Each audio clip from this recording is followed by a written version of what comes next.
সুপ্রিয় নওগাঁর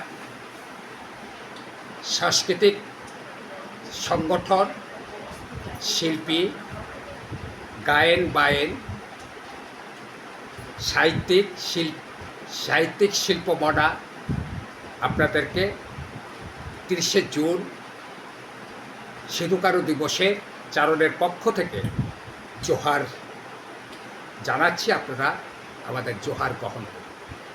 আমরা আগামীকাল 3রা জুলাই উত্তরবঙ্গ আদিবাসী সংগঠনের আহ্বানে তাদের ডাকে আমরা ঢাকা বিশ্ববিদ্যালয়ের টিএসসিতে সমতলের আদিবাসীদের কিছু গান পরিবেশনের জন্য আজকে সন্ধ্যাবেলায় রাত্রে আমরা ট্রেনে রওনা দিচ্ছি ঢাকার উদ্দেশ্যে। আজকে জুলাই মাসের 2 তারিখ 2026 খ্রিস্টাব্দ, বৃহস্পতিবার রওনা দিচ্ছি। আজকে রাতে, কালকে সকালে আমরা ঢাকা বিশ্ববিদ্যালয়ে পৌঁছব। আমাদের এই সফর সঙ্গীরা রয়েছেন চারণের শিল্পীবৃন্দ, গায়েন বায়েনেরা।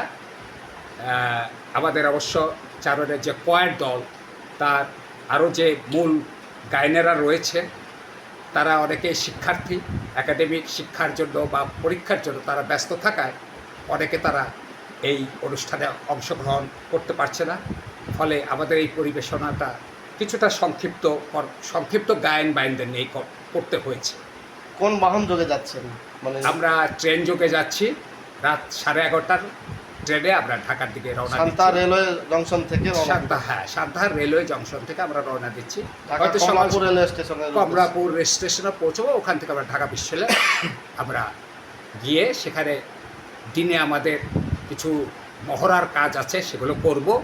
এবং আপনাদের বলে রাখি, আপনারা অনেকে চেনেন নওগাঁর গণগানের জাতীয় পর্যায়ের এখন শিল্পী স্বর্ণময়ী মণ্ডল, যিনি আমার লেখা সুরে বেচখুশু অ্যালবামের কাজ করেছে গণগানে।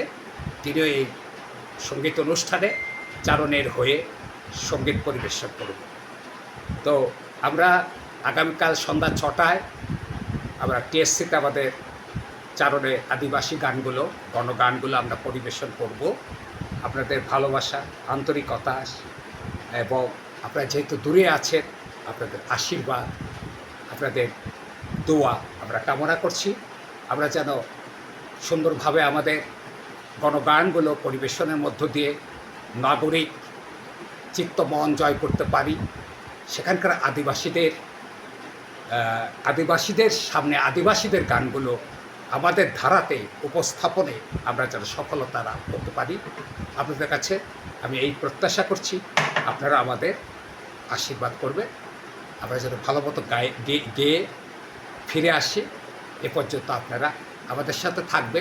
হয়তো ফিরে এসে সফর সঙ্গী মোট কজন যাচ্ছে? আমরা সফর সঙ্গী মোট 10 জন, গায়েন বায়েন মিলিয়ে 10 জন আমরা যাচ্ছি চারণে। আর আমাদের আরেকটা জিনিস যে ইচ্ছে ছিল, আমরা আগেই আপনাদের নওগাঁবাসীকে এই গণগানের বা আদিবাসী গানের একটা প্রিমিয়ার শো করব আপনাদের মতামত জানানোর জন্য, কিন্তু সংক্ষিপ্ত সময়ের জন্য এটা সফল হয়ে উঠতে পারিনি। আশা করছি যদি ভালো অনুষ্ঠান করে আসি, নওগাঁ এসে আপনাদের সামনে, আপনাদেরও যদি আমাদের এই অনুষ্ঠান ভালো লেগে থাকে, হয়তো অনেকে দেখবেন নওগাঁর অনেকে রয়েছে ঢাকাতে, তাদেরকেও আমি সাংবাদিক বন্ধুর মাধ্যমে অনুরোধ করছি, টিএসসিতে গানে আপনাদের সাথে আবার দেখা হবে। আপনারা আসবেন। আপনারা আসলে আমাদের আগামীকাল কি আপনারা 10 জনই আবার ফিরে আসবেন? না, আমরা আগামীকাল 10 জন ফিরে আসছি না। আমরা জন 4 আমরা ঢাকা থেকে যাব আমাদের যার বিভিন্ন কাজে। আর মূল টিমের 6 জন চলে আসবে নওগাঁতে। আগামীকাল রাতে রওনা দিবে। আগামীকালে প্রোগ্রাম শেষ করে রাত 11টা গাড়িতে রওনা দেবে নওগাঁর উদ্দেশ্যে। আর নওগাঁতে এসে আমাদের ইচ্ছা আছে, আপনাদের সহযোগিতা থাকলে আমরা কি করে আসলাম। প্রথমত তো আপনার ফেসবুকে হয়তো আরেকটা বিষয়, যে ঢাকা বিশ্ববিদ্যালয়ে যে অনুষ্ঠানটা আয়োজন হতে যাচ্ছে, কারা আয়োজন করতেছে? এটা হচ্ছে উত্তরবঙ্গ আদিবাসী ফোরাম। উত্তরবঙ্গ আদিবাসী ফোরাম, হ্যাঁ, আমাদের 3টি অনুষ্ঠান হওয়ার কথা ছিল। এটা কি রাজনৈতিক প্রোগ্রাম না? আসলে এটা আদিবাসীদেরই তাদের নিজস্ব দাবি দেওয়া, নিজস্ব সমস্যা সংকট থেকে মোকাবেলা করার জন্য বা সমাধানের জন্য। এটা কি শুধু গানের অনুষ্ঠান না? এটা গানের অনুষ্ঠান হবে, আলোচনা অনুষ্ঠান হবে। আদিবাসী সরকারি পর্যায়ে কেউ না, এখানে সরকারি পর্যায়ে ব্যাপারী। আপনার নিজেরা থেকে এই হ্যাঁ, এটা সমস্যাগুলো- তাদের উদ্যোগেই তারা করে থাকে। মানে গানের মাধ্যমে আপনাদের হ্যাঁ, যে তাদের আমন্ত্রণে আমরা অনুষ্ঠানটা আদিবাসীদের করছি। মানে অবস্থানটা তুলে ধরবেন আর কি। এই আর আমাদের আরো 3টি জায়গায় এই অনুষ্ঠানটি করার কথা ছিল। আমন্ত্রণ পেয়েছিলাম। আদিবাসী উত্তরবঙ্গ বলছেন, আর আদিবাসী কোন কোন এলাকায় আছে? আদিবাসী অঞ্চলে যেমন সাপাহার, তোরসা, নিয়ামতপুর, ধামরা, আমাদের প্রত্যেকটা উপজেলাতেই মানে দক্ষিণ দিকে রানীনগর, আত্রাই একটু কম আছে। বিশেষ করে আপনার আদিবাসী বলতে নওগাঁ জেলাতেই আছে। নওগাঁ জেলাতে যেটা আছে আমাদের গানের তা নেই। আমরা যেমন আমাদের একটা গান আছে আবার অন্য জেলাতে তো আদিবাসীরা- এটা গোটা আদিবাসীকে রিপ্রেজেন্ট করে। আমরা এখানে গাইবো সিধু কানুর যে আপনার হুল বিদ্রোহ হয়েছে তার উপর আমাদের গান রয়েছে। কিন্তু আদিবাসী বলতে নওগাঁ জেলার অঞ্চল কি? না নো আমাদের, হ্যাঁ, আমরা নওগাঁ জেলার কিছু কিছু কথা আসবে, কিন্তু মূলত বাংলাদেশ কেন ভারতবর্ষের আদিবাসী সাঁওতাল, বিশেষ করে সাঁওতাল, মুন্ডা, ওরাওগে দিয়ে আমাদের যে সকল গাল চারণীতি করবে, চর্চা করে এসেছে, পরিবেশনা করে এসেছে, রচনা করেছে, সেই গানগুলোই এখানে আমরা পরিবেশন করব।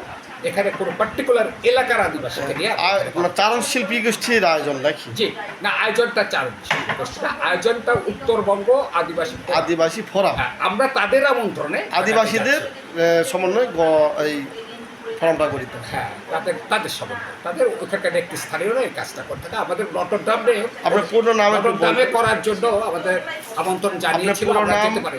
পুরো নাম, আপনার অবস্থানটা জানাবেন। আমার নাম রতন সাহা রঘু, বলতে পারে চারণের একজন পৃষ্ঠপোষক, সংগঠক, হচ্ছে সদস্য। এই তো আবার পুরো নাম। আবার আরেকটু যদি কেউ জানে, নওগাঁর অনেকেই জানে, আমি একটু গানে সুর করি, কথা লিখি, এই আমার পরিচয়।